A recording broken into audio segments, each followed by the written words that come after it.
The vast chamber of the galaxy conclave hummed with the collective energy of 1,000 different species. Suspended in the transitional space between star systems, the Great Hall's transparent dome revealed the swirling nebulae and distant stars that formed the backdrop for the most important diplomatic gathering in 5 centuries. Kanoa Brent stood at the edge of the ceremonial platform, his fingers tracing the cool metallic surface of Aurora Edge. The sword caught the light from the nearby blue giant star, sending prismatic reflections dancing across the faces of the assembled dignitaries. As Earth's champion and the representative of all humanos, he felt the weight of responsibility settle across his broad shoulders. "The delegation from Draconis Prime approaches," announced the ethereal voice of the conclave AI. A hush fell over the assembly as the massive double doors parted to reveal the towering form of Sirach Drun. The Dracoth warrior moved with predatory grace, each step deliberate and measured. His scaled skin shimmered with iridescent blues and violets, the natural armor of his species catching the light. At his side hung Oblivion Talon, a sword of legend, said to be forged from the compressed heart of a dying star.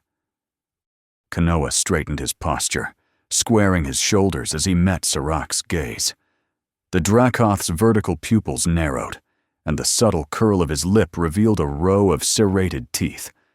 "Champion Brent," Sirach's voice rumbled through the chamber. "I see the humanos still cling to their primitive traditions. And I see the Dracoth still mistake arrogance for strength," Kanoa replied, his voice steady despite the rapid beating of his heart. The conclave elder, a Tephiad with translucent skin and luminous internal organs, raised her many-fingered hand. "We gather today to formalize the peace between your peoples. The treaty has been centuries in the making. Let us not tarnish this historic moment with old animosities." Kanoa nodded and stepped forward.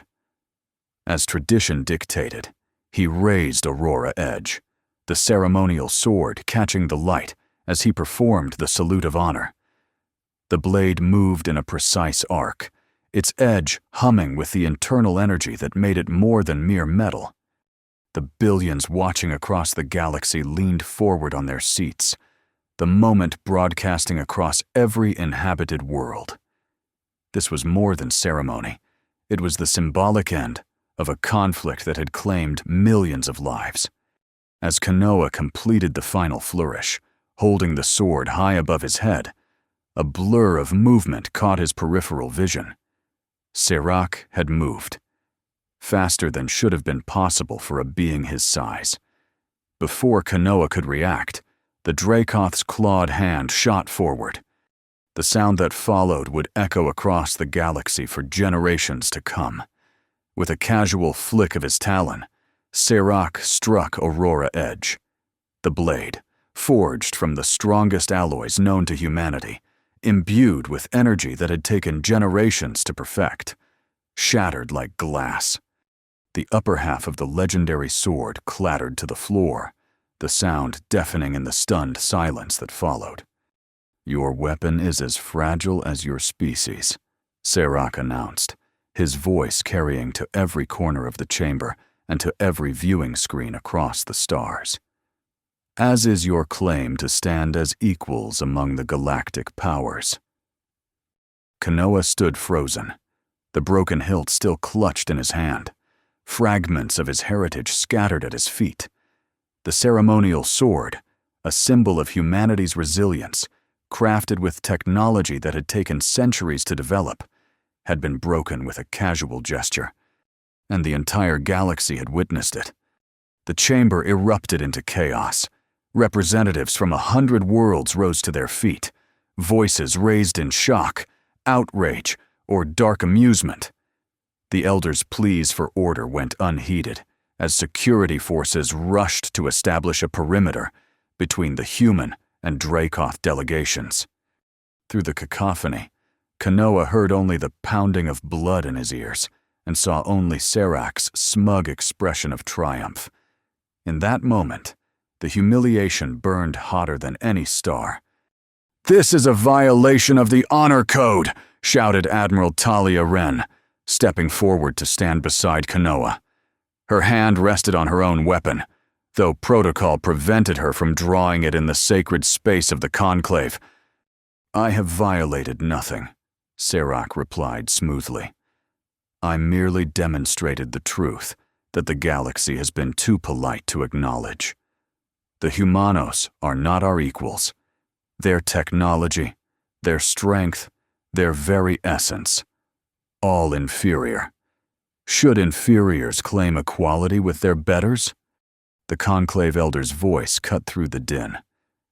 "This meeting is suspended pending review of the honor codes. All delegations will return to their quarters. The Treaty of 12 Moons is postponed indefinitely." As Kanoa was ushered away by his security detail, he caught one last glimpse of Serac. The Dracoth warrior raised Oblivion Talon in a mocking salute, the dark energy rippling along its perfect edge. "The treaty is not postponed," Kanoa declared, his voice carrying across the chamber. "It is conditional upon a trial by combat. I invoke the ancient right of challenge under Article 7 of the Galactic Honor Code." A new wave of murmur swept through the assembly. The Elder's expression was grave. "Champion Brent, do you understand what you are proposing? A formal challenge cannot be withdrawn." "I understand perfectly," Kanoa replied, his eyes never leaving Serac's. "The Dracoth has questioned humanity's worth before the galaxy. We will answer in the only language he respects." Serac's laughter echoed through the chamber. "I accept with pleasure. Shall we say 3 standard cycles from now? I would not want to deprive you of what little time you have remaining." The Elder nodded reluctantly. "So be it. In 3 cycles, the champions will meet in the arena of judgment. The outcome will determine the status of the Treaty of 12 Moons." As Kanoa was led away, Admiral Wren hissed in his ear, "Have you lost your mind? Serac broke Aurora Edge with a flick of his wrist. He'll kill you in seconds." "Perhaps," Kanoa replied, the broken hilt still clutched in his trembling hand. "But I would rather die standing than live on my knees before beings like him."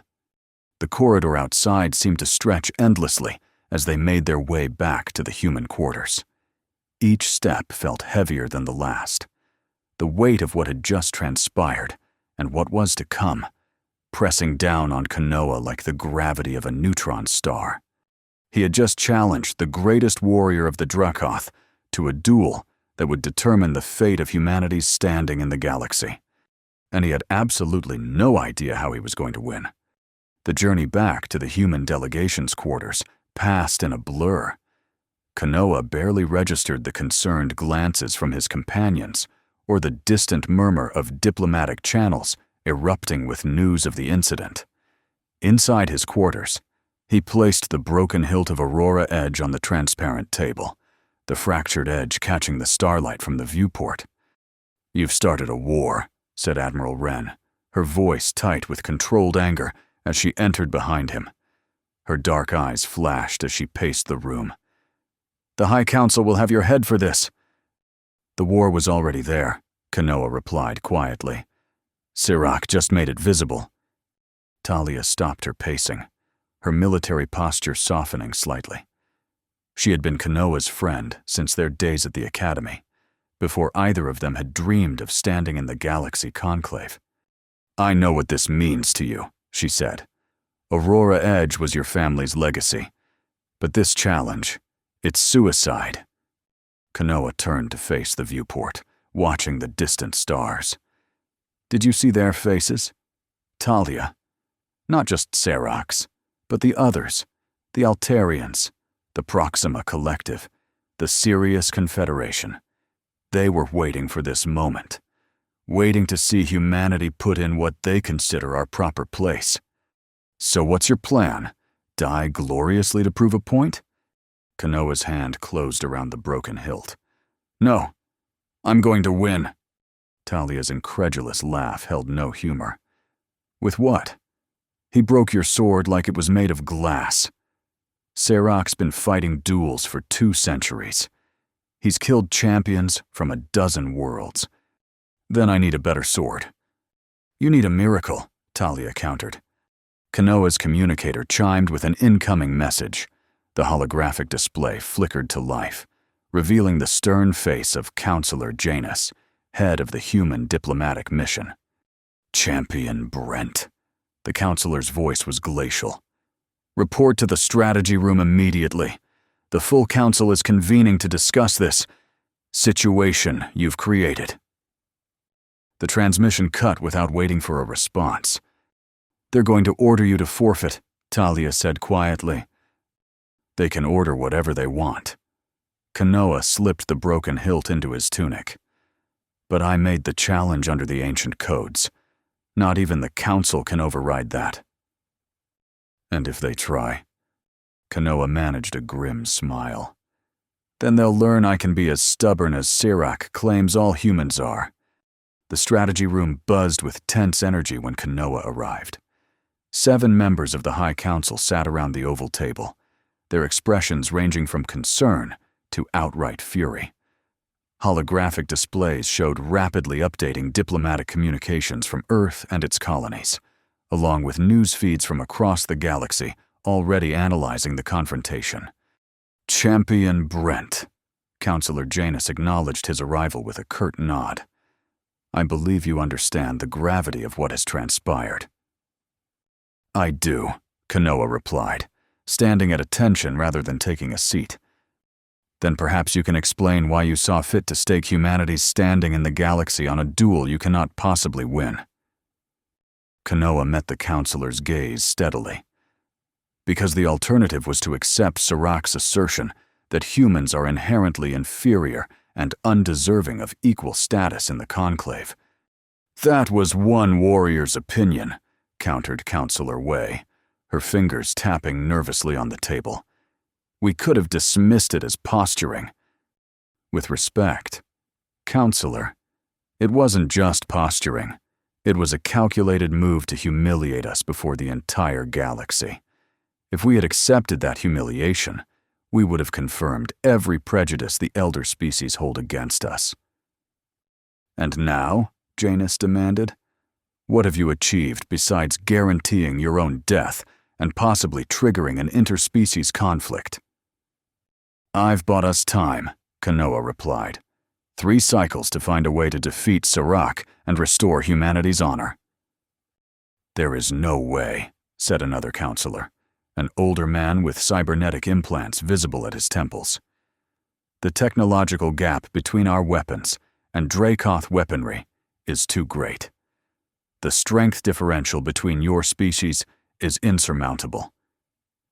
Then we find another advantage, Kanoa insisted. There's someone I need to speak with, Dr. Elian Voss. The name caused a visible reaction around the table. Several counselors exchanged glances, while Janus's expression darkened further. Voss is a liability, he said. His research into living weapons technology was deemed too dangerous and ethically questionable. He's been confined to the research outpost on Proxima B for the past 3 years. His research might be our only hope, Kanoa argued.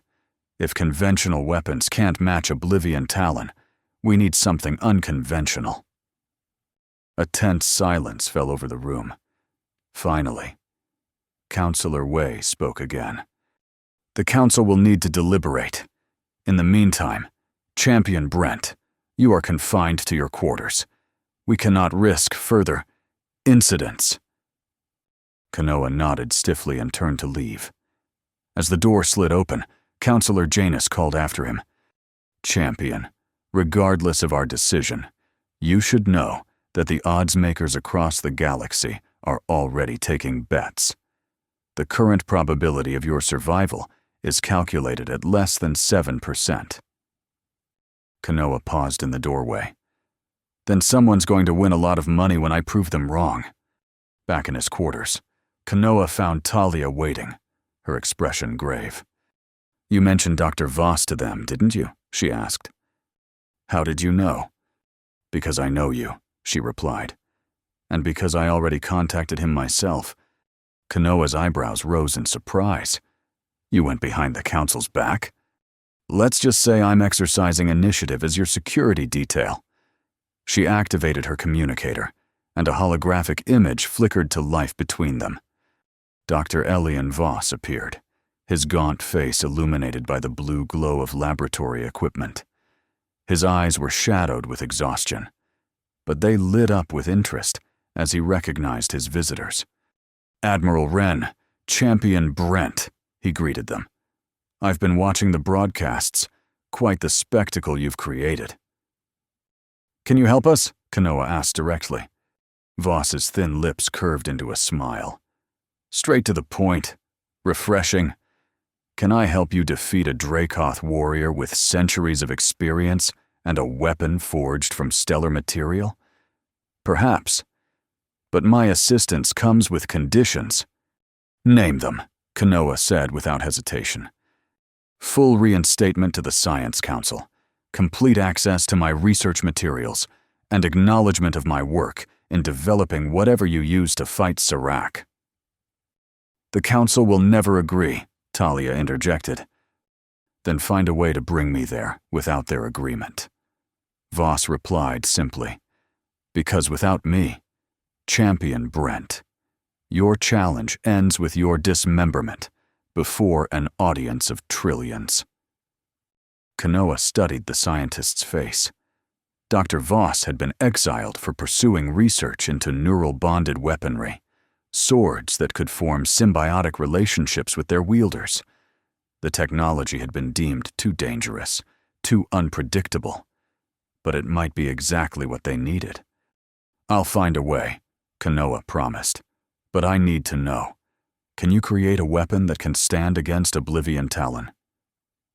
Voss's eyes gleamed with the fervor of a scientist presented with an impossible challenge.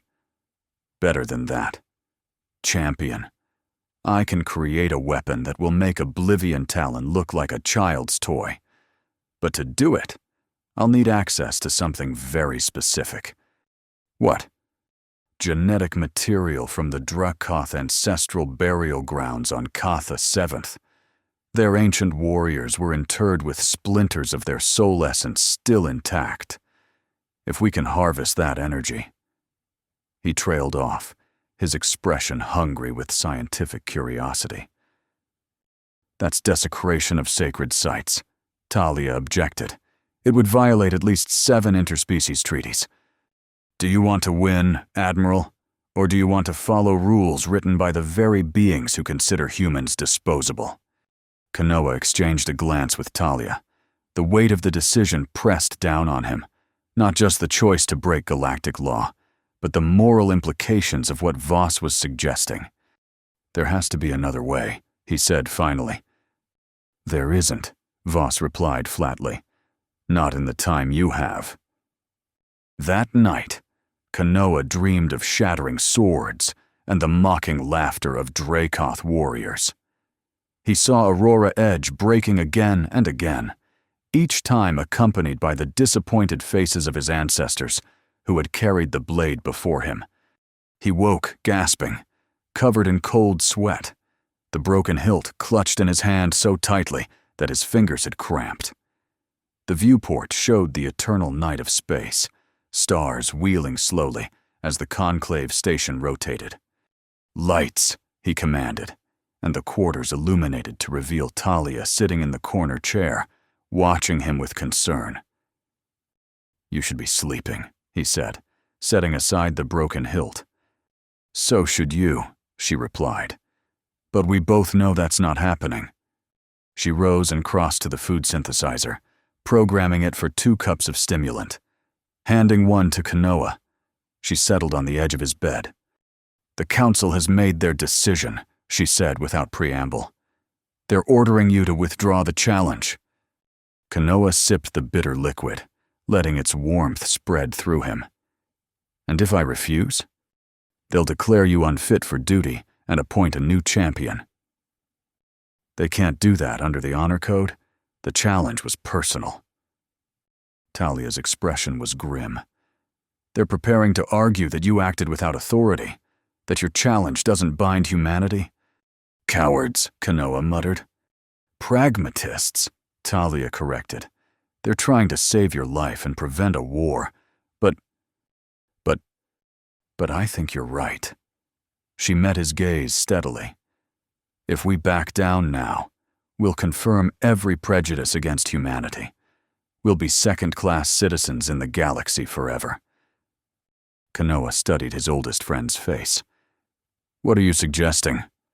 I've arranged transport, a small scout ship with a modified identification signature. We can be halfway to Proxima B before anyone realizes we're gone. Kanoa's eyebrows rose. You're risking your career, your freedom. Talia shrugged. Some things are worth the risk.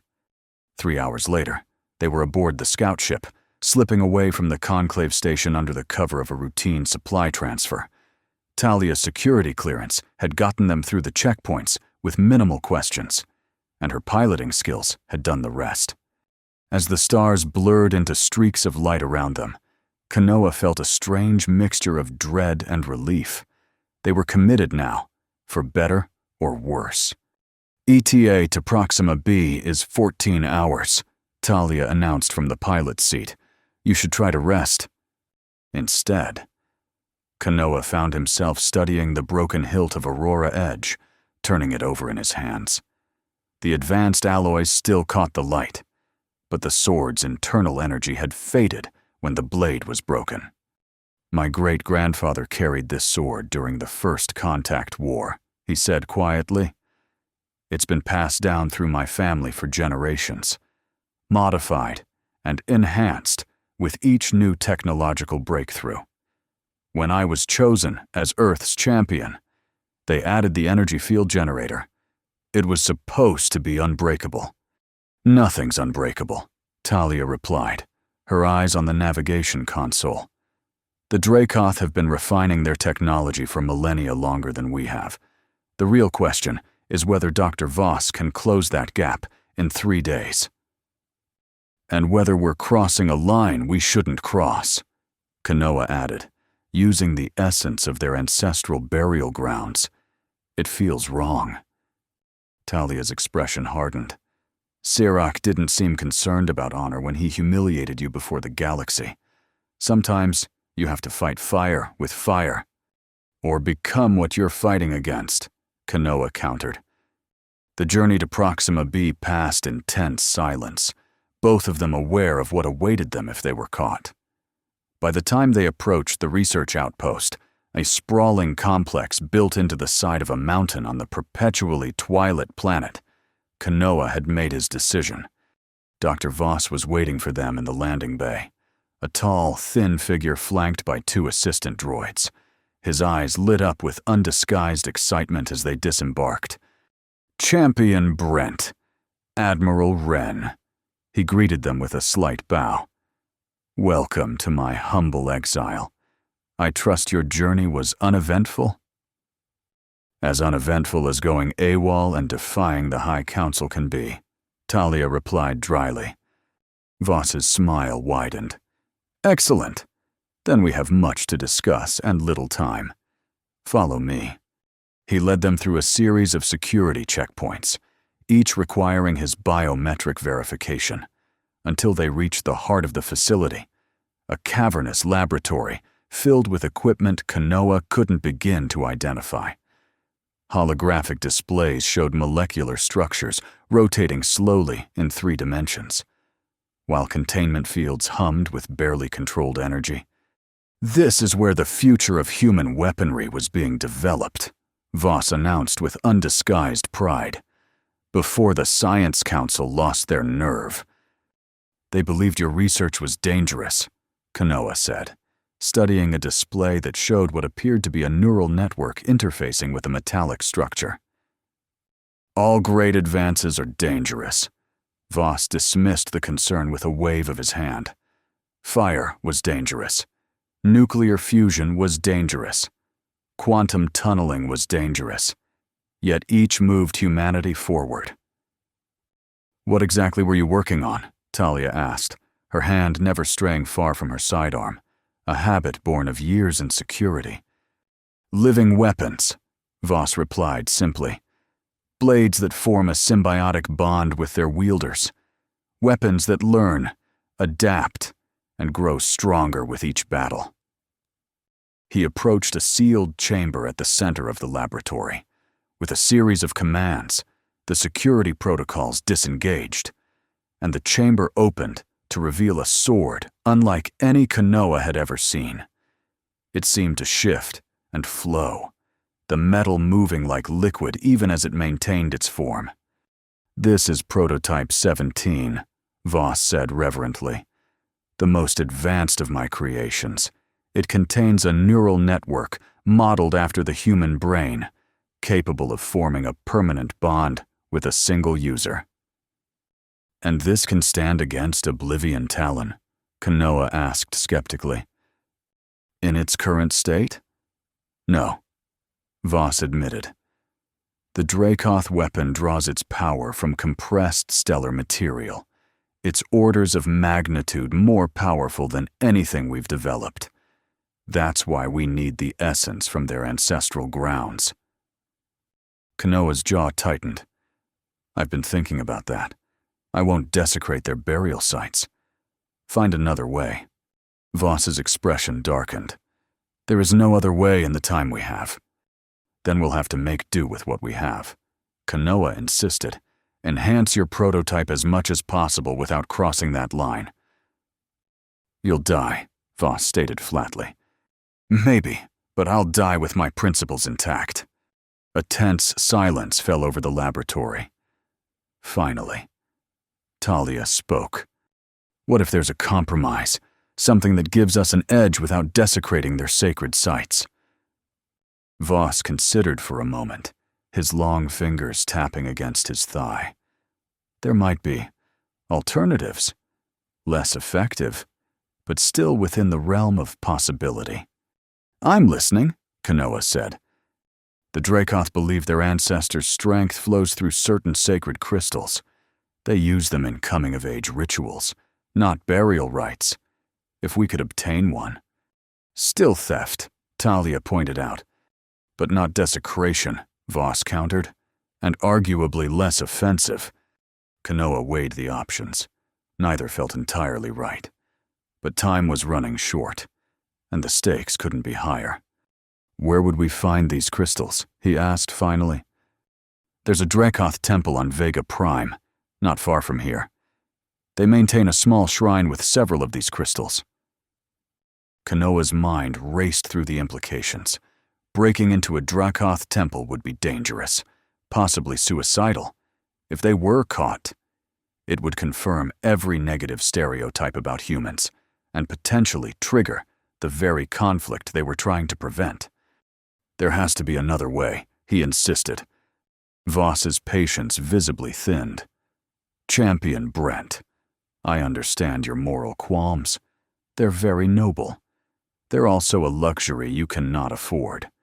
In 3 days, you will face Serok Drun in combat. Without something to match Oblivion Talon, your death is assured. And what happens after? Kanoa demanded. Even if I win by using stolen sacred artifacts, what does that say about humanity? That we'll abandon our principles at the first real challenge? It says we'll do whatever it takes to survive, Talia interjected, her voice hard. The galaxy doesn't operate on human morality, Kanoa. The Dracoth certainly don't.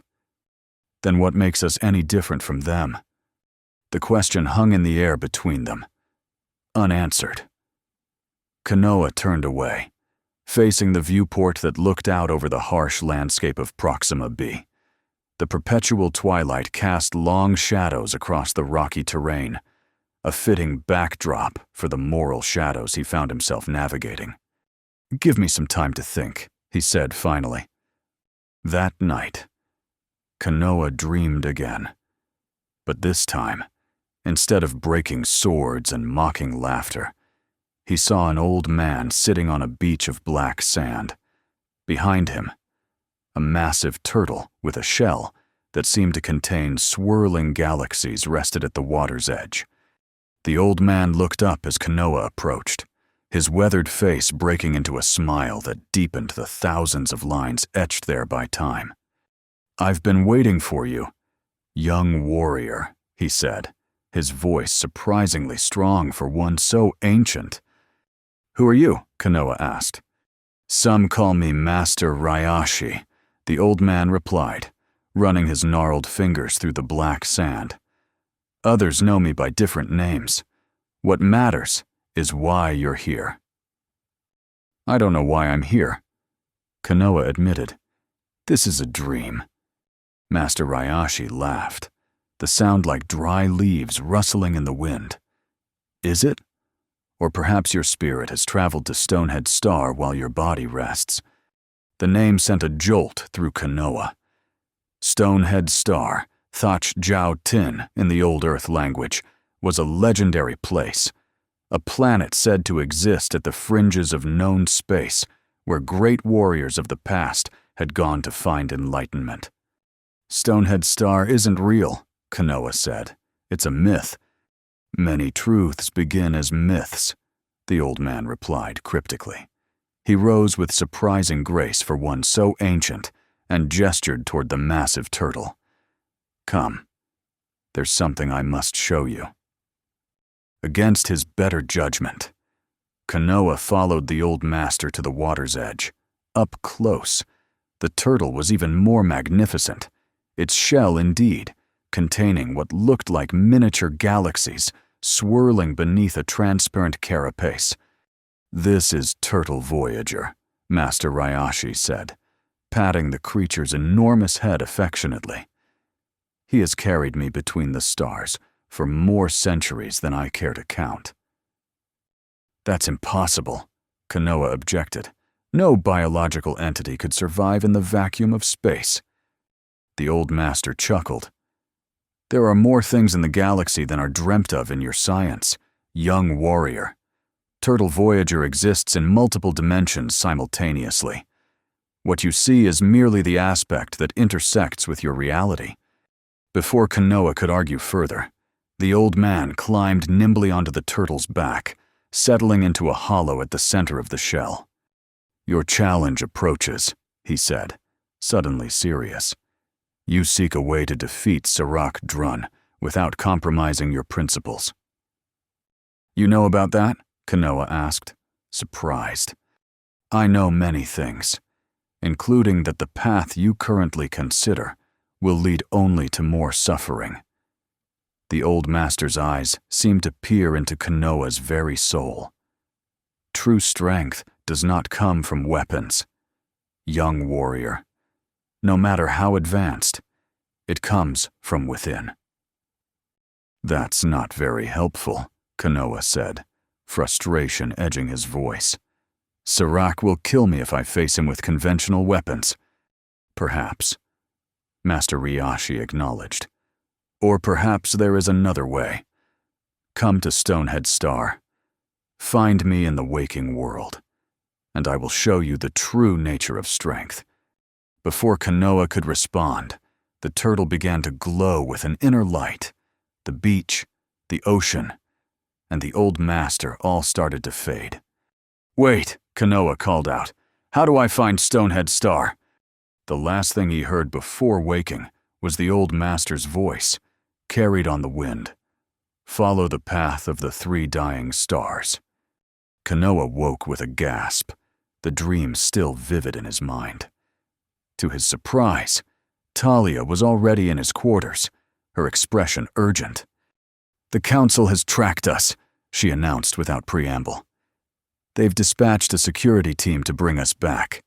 ETA 3 hours. Kanoa rubbed his face, trying to shake off the lingering effects of the dream. "We need to leave. Now." "And go where? We've burned our bridges with the Council, and we have no weapon to challenge Sirach." "Stonehead Star," Kanoa said, the words feeling right as they left his mouth. Talia's brow furrowed. "The mythical planet. Have you lost your mind?" "Maybe," he admitted. "But I had a dream, a vision, Perhaps. There's someone there who can help us. A dream, Talia repeated flatly. You want to stake everything on a dream. Do you have a better idea? She didn't. And they both knew it. With grim efficiency, they gathered what supplies they could and prepared to depart. Dr. Voss intercepted them in the corridor leading to the landing bay. Leaving so soon? He asked, his tone deceptively casual. The Council is sending a security team, Talia explained. We need to be gone before they arrive. And my reinstatement? My research? I'm sorry, Doctor, Kanoa said. We're pursuing another option. Voss's face darkened. There is no other option. You're signing your death warrant. Champion Brent. Maybe, but it's my death to risk. For a moment, Kanoa thought the scientist might try to stop them. Instead, Voss surprised him by extending a small metallic cylinder. Take this, at least. It's a prototype neural stabilizer. It won't save you against Oblivion Talon, but it might buy you a few extra seconds. Kanoa accepted the device with a nod of thanks. I appreciate it, Doctor. Don't thank me yet, Voss replied grimly. When Serac cuts you in half, you'll wish you'd listened to me. They left Proxima B behind, the scout ship accelerating to maximum velocity as soon as they cleared the atmosphere. Talia set a course based on the cryptic clue from Kanoa's dream, the path of 3 dying stars. This is insanity, she muttered as she worked the navigation console. We're chasing fairy tales, while Serac prepares to humiliate humanity again. It's not insanity if it works, Kanoa replied, though he shared her doubts. Besides, what other choice do we have? Return to the Conclave and face punishment? Try to steal from a Dracoth temple? At least those options exist in reality, Talia shot back. Stonehead Star is a myth, a story told to young cadets. No one has ever found it. Because no one knew where to look, Kanoa insisted. But now we have a clue. The navigation system chimed as it identified a possible match for their search parameters. A remote sector where 3 red giant stars were indeed in the final stages of their life cycle, forming a perfect equilateral triangle in space. That's impossibly convenient, Talia said skeptically. Or exactly what we're meant to find, Kanoa countered. Set a course. The journey took them to the very edge of charted space, far from the normal shipping lanes and patrol routes. As they approached the triangular formation of dying stars, their sensors detected something unexpected, a small planetoid at the exact center of the triangle, its existence seemingly impossible given the gravitational forces at play. That shouldn't be there, Talia said, checking and rechecking the readings. The tidal forces from those stars should have torn it apart eons ago. Unless something's protecting it, Kanoa suggested. As they approached, the planetoid resolved into a barren world of black stone, its surface carved with what appeared to be enormous statues and structures visible even from orbit. And there, on what seemed to be a beach of black sand, their sensors detected a single life form. Human, Talia confirmed, her voice tinged with disbelief. Or at least, humanoid. And there's something else. Something massive giving off readings, unlike anything I've ever seen. They landed on the beach, the scout ship settling onto the black sand with a soft hiss of hydraulics. Through the viewport, Kanoa could see a figure waiting for them, an ancient man in simple robes, his white hair and beard stirring in the gentle breeze. And beside him, impossibly, rested a turtle the size of a small house, its shell seeming to contain swirling galaxies. It's real, Kanoa breathed.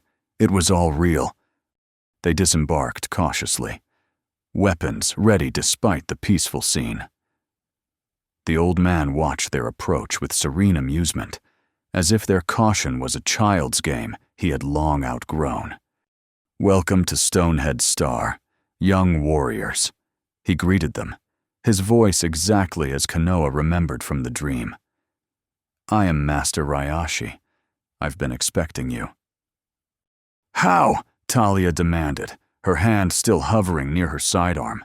How could you possibly have been expecting us? The old master smiled. The currents of destiny flow through the galaxy like rivers. I merely learned to read their patterns long ago. He turned his attention to Kanoa. You seek a way to defeat Sirach Drun without compromising your principles. Yes, Kanoa confirmed. Can you help us? I can help you help yourself, Master Ryashi replied cryptically. The weapon you seek is not a thing to be forged or stolen. It is already within you, waiting to be awakened. Talia made a sound of frustration. We don't have time for riddles, old man. Kanoa faces Sirach in less than 2 days now. Time, the master mused, is a curious thing. Here, on Stonehead Star, it flows differently than in the outside galaxy. We have all the time we need. He gestured for them to follow and began walking along the beach, the massive turtle falling into step beside him like a faithful pet. With few alternatives, Kanoa and Talia followed. The Dracoth believe their strength comes from their weapons, Master Ryashi said as they walked. This is their fundamental error. True strength comes from within, from the harmony of body, mind, and spirit. Philosophical harmony won't stop Oblivion Talon from cutting me in half, Kanoa pointed out. The old master laughed. Perhaps not, but what I will teach you might. He stopped walking and turned to face Kanoa directly. Tell me, young warrior, what do you know of the ancient art of void resonance? It's a myth, Talia interjected, a theoretical martial discipline that supposedly allows practitioners to manipulate energy fields with their chi. All myths contain a kernel of truth, Master Ryashi replied. Void resonance is very real, a technique I have spent centuries perfecting. Centuries? Kanoa echoed skeptically. You're human. Humans don't live for centuries. The old master's eyes twinkled with amusement. Who said I was human? Before either of them could respond, he moved. One moment he was standing before them. The next, he was 20 paces away, with no visible transition between the two positions. Teleportation? Talia gasped. No, the master corrected. Merely the first level of void resonance, the ability to move between the spaces that exist between moments. He returned to them just as instantaneously. This is what I offer to teach you. Kanoa Brent, not a weapon to match Sirach's, but a way to render his weapon irrelevant. Kanoa's mind raced with the implications. If what the old master claimed was true, it could change everything. But learning such a discipline would normally take years, if not decades.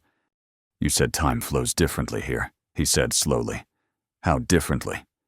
For each day that passes in the outside galaxy, we can experience the equivalent of months here on Stonehead Star, if we choose to enter the deeper currents of time. Kanoa exchanged a glance with Talia. It sounded impossible, yet they had already witnessed the impossible merely by finding this place. What do I need to do? He asked.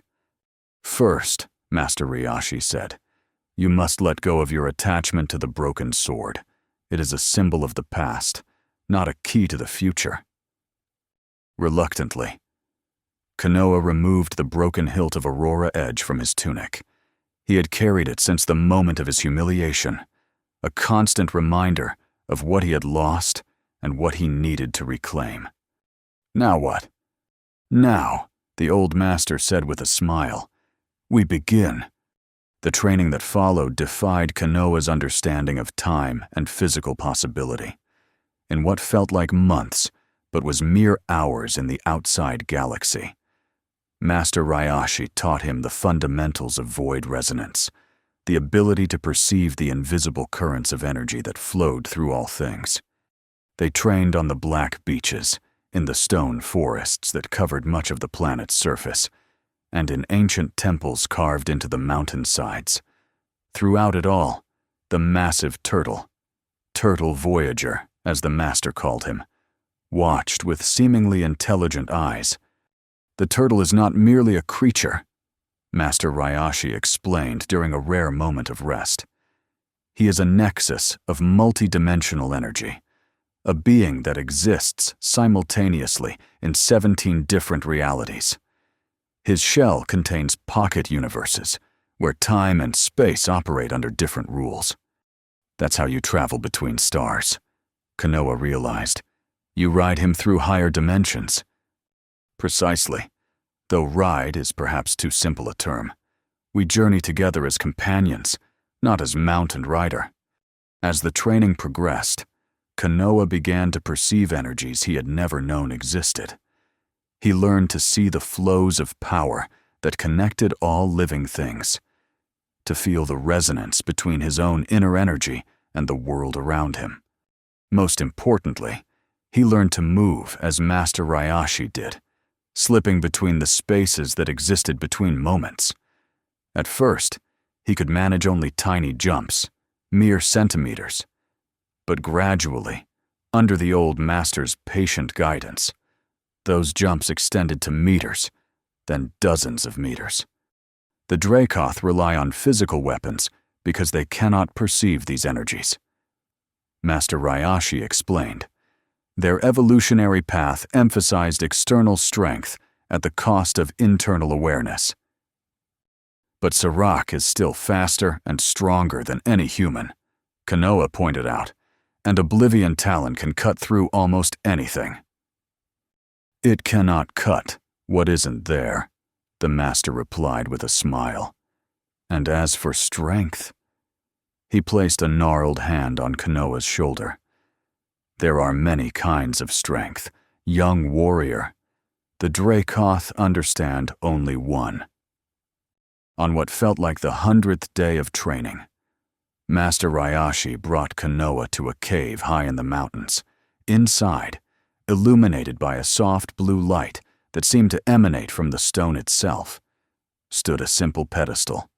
Upon it rested a sword unlike any Kanoa had ever seen, not because of ornate design or advanced technology, but because of its absolute simplicity.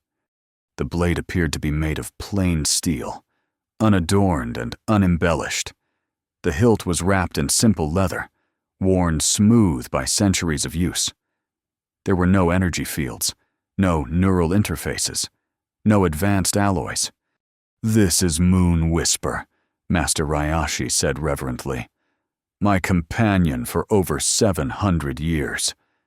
It looks ordinary," Kanoa said, trying not to sound disappointed. "As it should. Its power does not come from its materials or its construction. It comes from the bond between blade and wielder." The old master lifted the sword with practiced ease, despite his apparent age. "Watch." He moved through a simple kata, the blade cutting through the air with perfect precision. As he did, Kanoa noticed something extraordinary. The sword began to glow with an inner light, not from technology, but from what appeared to be Master Ryashi's own energy flowing through it. The sword is an extension of the self.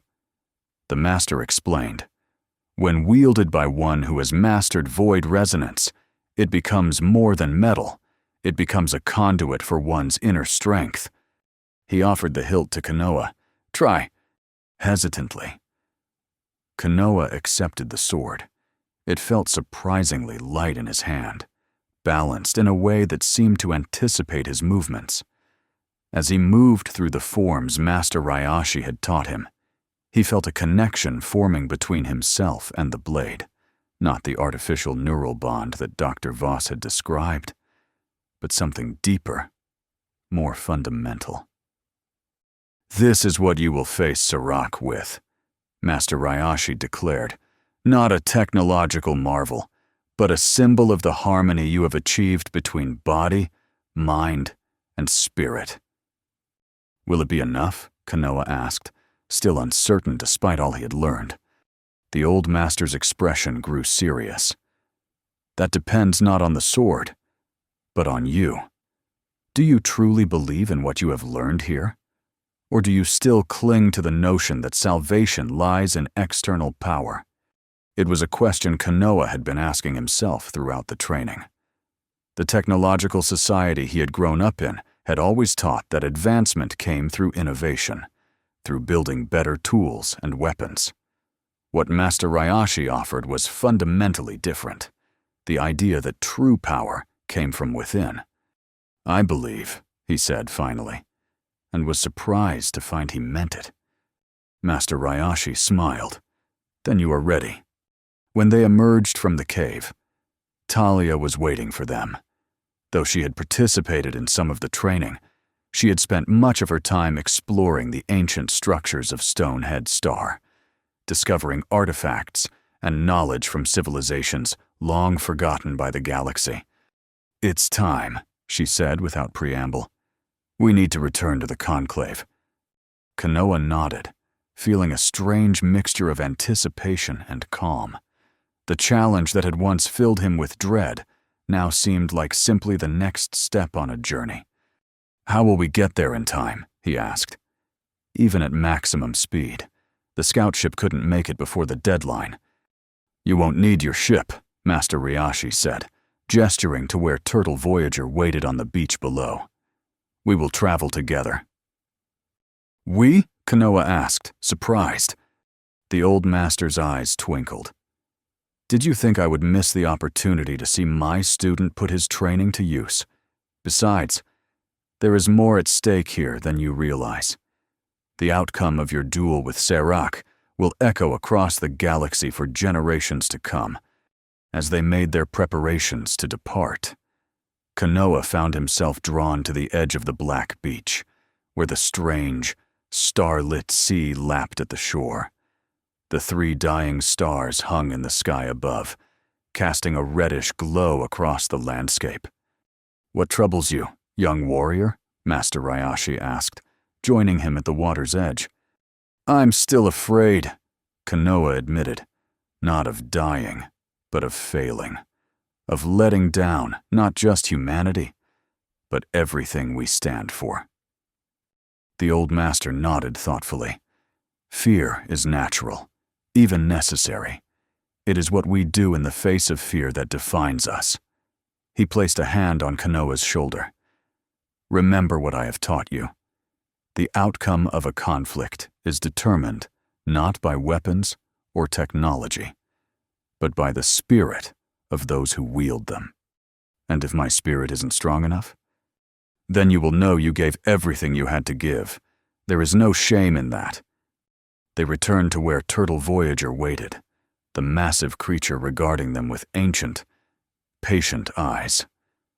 Talia watched skeptically as Master Ryashi approached the turtle and whispered something in its ear.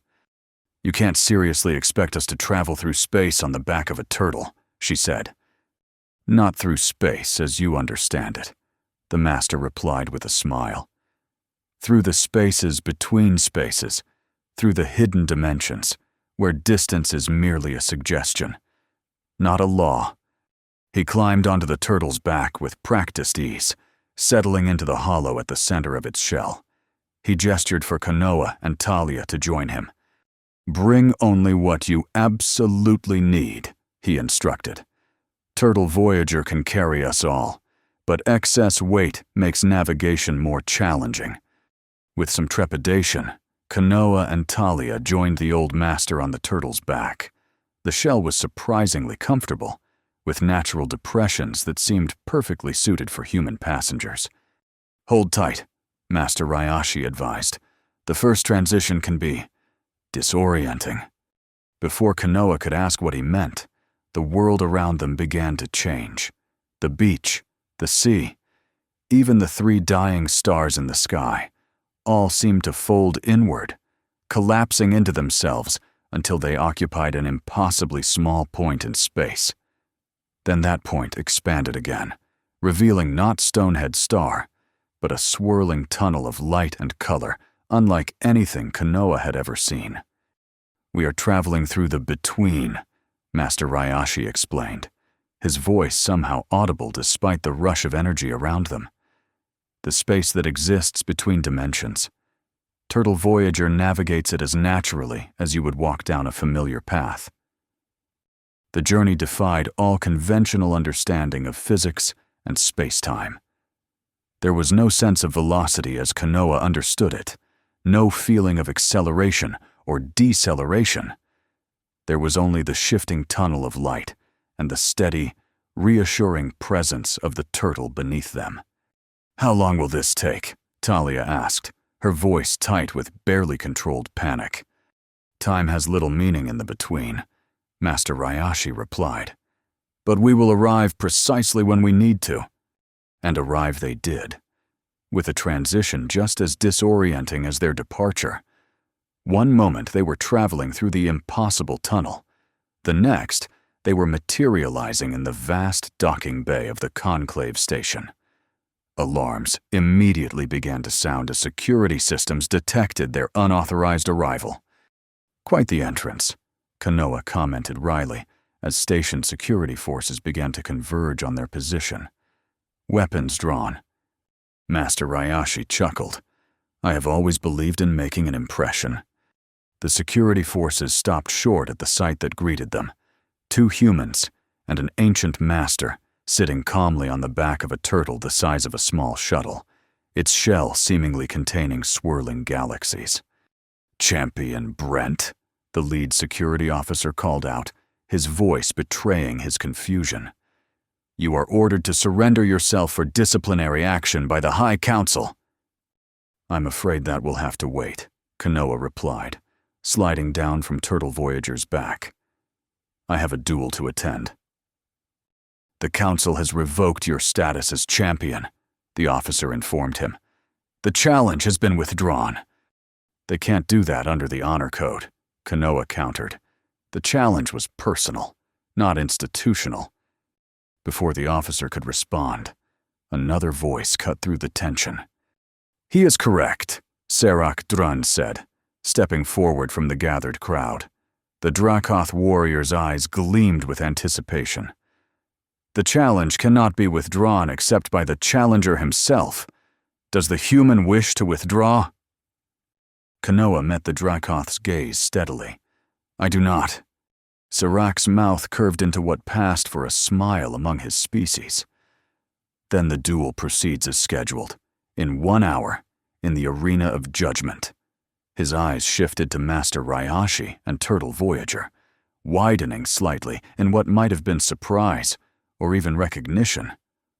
"Interesting companions you found. Human.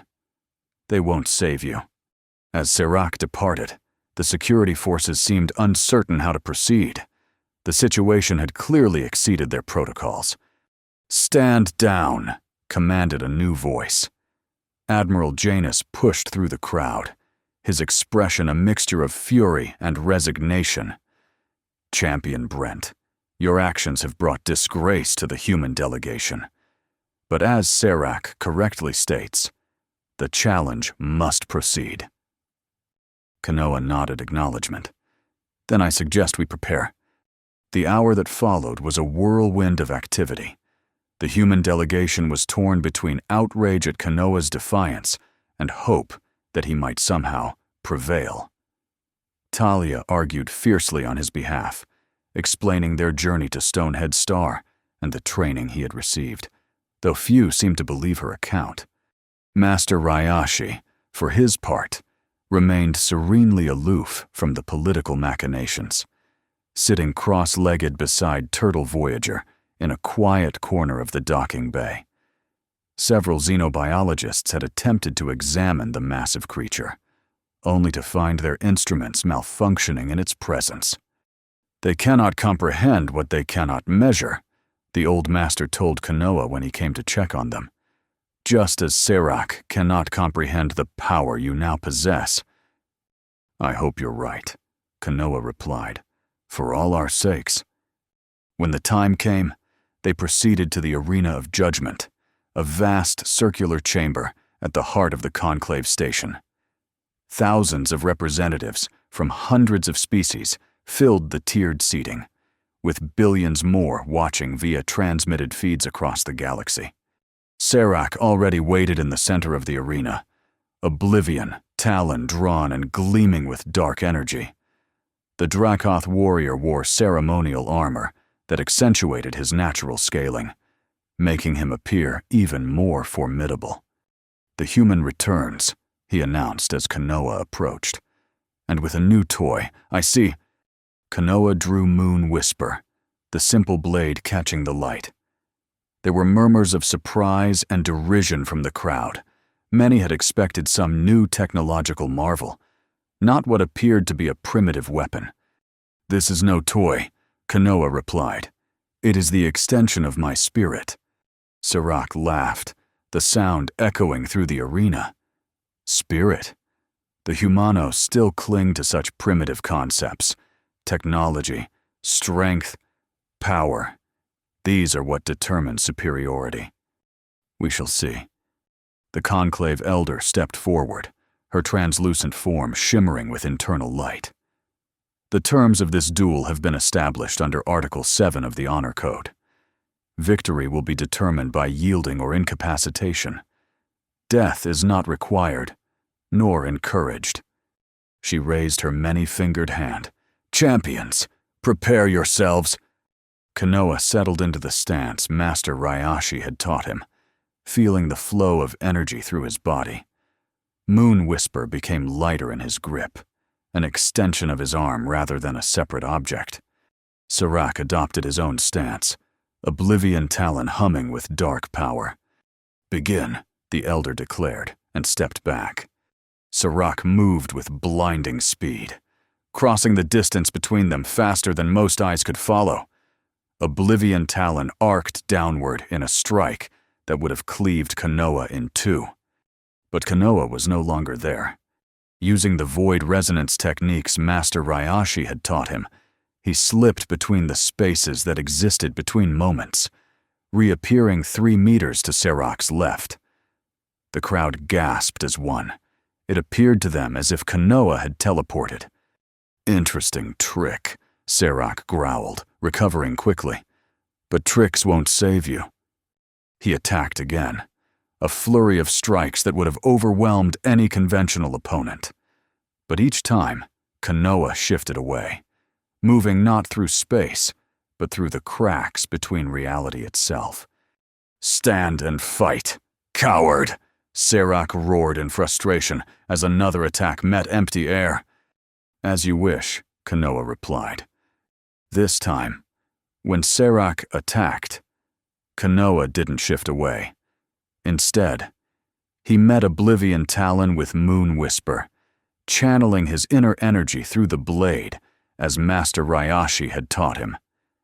The simple steel glowed with an inner light as it intercepted the technologically advanced weapon. The clash sent a shockwave through the arena. Many expected Moon Whisper to shatter as Aurora Edge had. Instead, the two blades locked together, neither yielding. Serac's eyes widened in shock. "Impossible!" he hissed. "Not impossible," Kanoa replied. "Merely improbable." They broke apart and clashed again, moving across the arena in a deadly dance of blade and counterblade. Serac's superior strength and centuries of experience were evident in every move.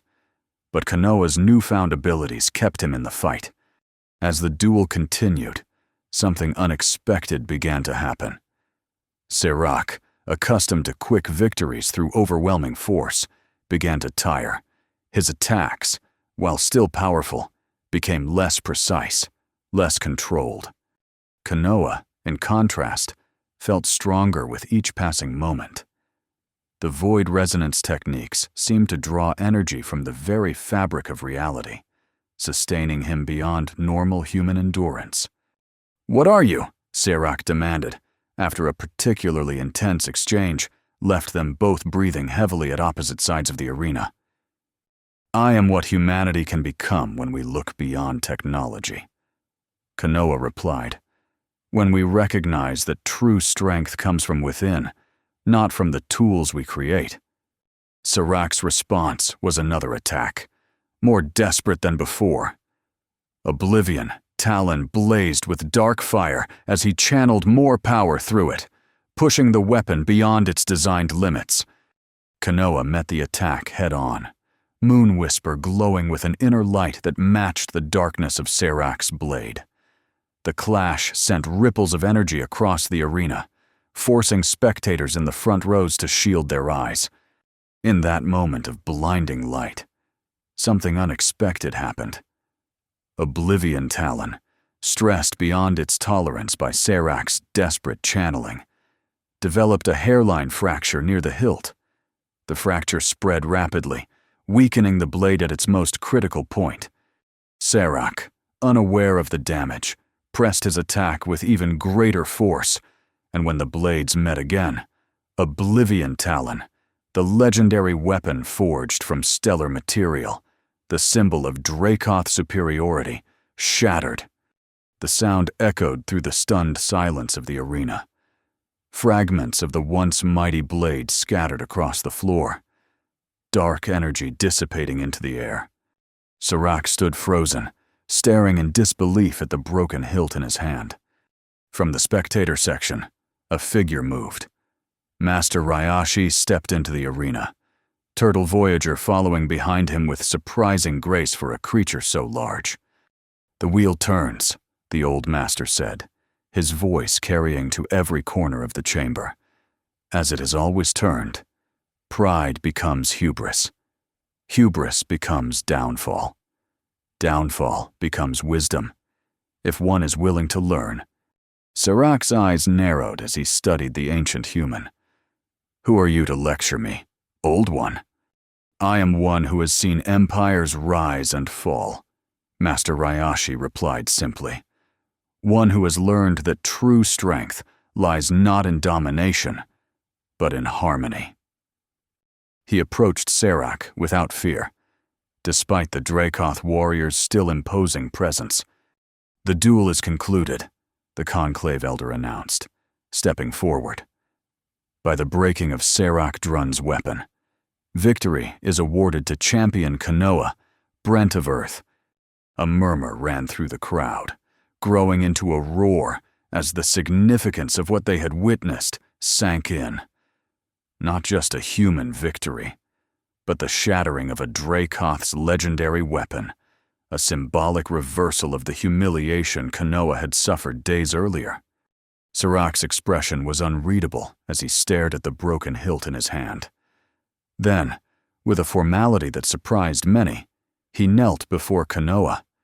"The victory is yours.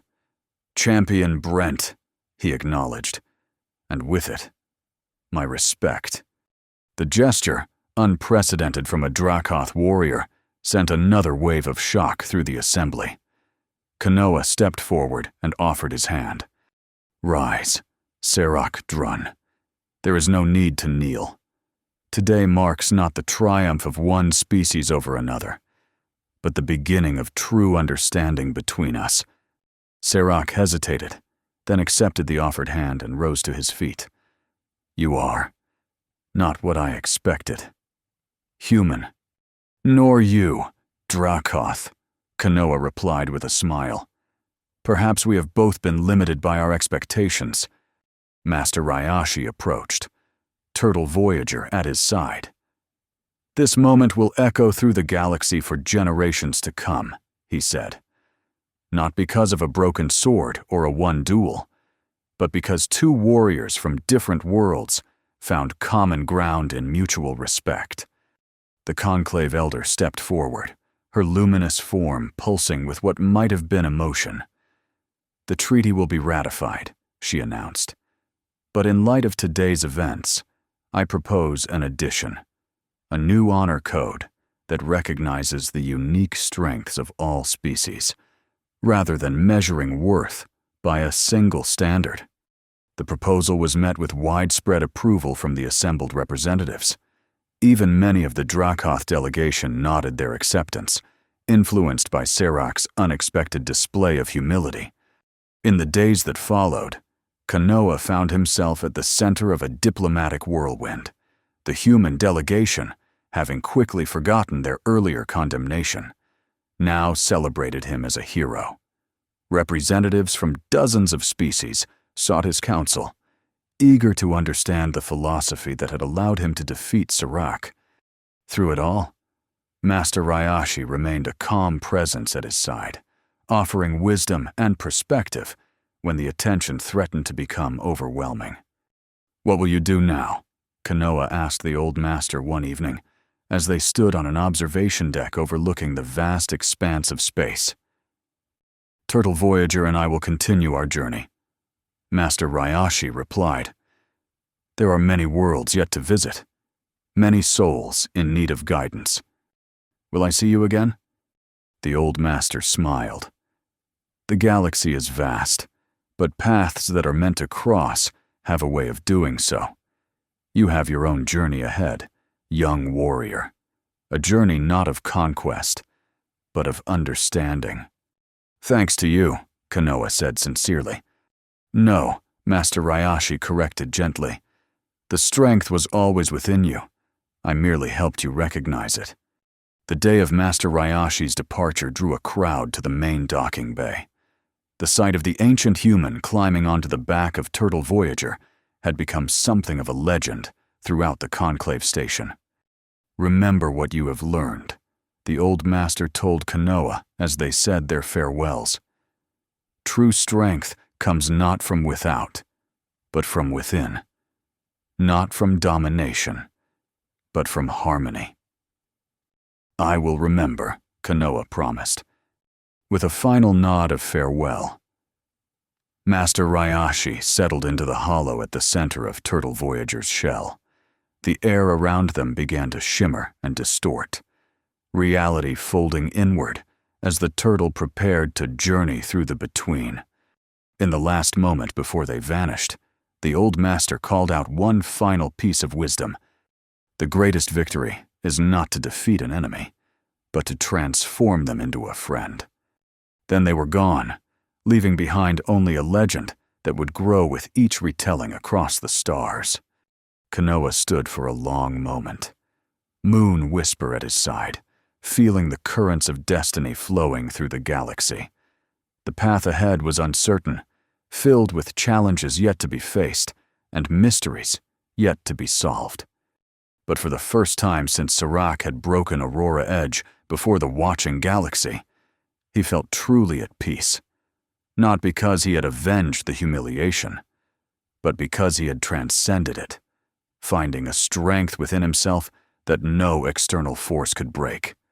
As he turned to face the future, Kanoa Brent knew that the greatest journey was just beginning, not a journey through space, but through the infinite possibilities of the human spirit. Behind him, among the watching crowd, Serac Drun nodded in solemn understanding. The Dracoth warrior had lost more than a duel that day. He had lost a certainty that had defined his existence, the belief in his species' inherent superiority. But in that loss, he had gained something far more valuable, a glimpse of a universe where strength took many forms, where different species might complement rather than dominate each other. And as the new honor code was formalized in the days that followed, that vision began to spread throughout the galaxy, not as a human concept or a Dracoth concept, but as a shared understanding that transcended the boundaries of species and culture. The legend of how an old master rode a turtle through space to break a tyrant's sword would be told and retold across countless worlds. But the true significance lay not in the breaking of weapons, but in the building of bridges between worlds that had once seemed irreconcilably different. In the end, that was Master Ryashi's greatest legacy, not the techniques he had taught or the battles he had won, but the harmony he had helped to create in a galaxy that had too long been defined by conflict. And for Kanoa Brent, once humiliated before the watching stars, it was the beginning of a new journey, not as Earth's champion, but as a bridge builder between worlds, carrying forward the wisdom of an ancient master who had shown him that true strength came not from the weapons we wield, but from the spirit that guides us. As he gazed out at the stars, Moon, whisper glowing softly at his side, Kanoa smiled. The galaxy was vast and full of wonders yet to be discovered. And somewhere out there, an old master rode a turtle between the stars, watching over it all with ancient, patient eyes.